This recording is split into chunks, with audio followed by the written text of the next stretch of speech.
Financial crisis எந்த அளவில் வளர்ந்து விட்டது என்று.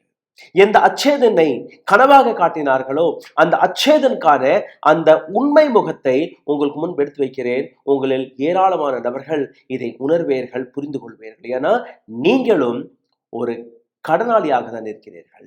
நீங்களும் மாதந்தோறும் இஎம்ஐக்கள் கட்டி வருகிறீர்கள்.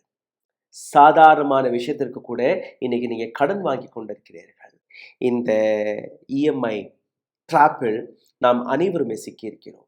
12 மாதம் ஒரு இஎம்ஐ முடிந்த உடனேயே அடுத்த இஎம்ஐக்கு தாண்டி ஒரு கிரெடிட் கார்டுடைய கடனை அடைப்பதற்காக அடுத்த கிரெடிட் கார்டு, அந்த கிரெடிட் கார்டுடைய கடனை அடைப்பதற்காக இன்னொரு கிரெடிட் கார்டு. அதாவது நாம் அனைவருமே பணத்தை சுத்தக்கூடிய வேலை மட்டும் தான் பார்த்திருக்கிறோம். இது எல்லாத்துக்கும் மேல இந்த நாடு ஒரு மிக பெரிய டெப் டிராப்பில் சிக்கிவிட்டது. இந்த நாட்டுக்கு கூடிய அனைத்து நபர்களுமே இந்த கடன் தொல்லையில் தான் இருக்கிறோம்.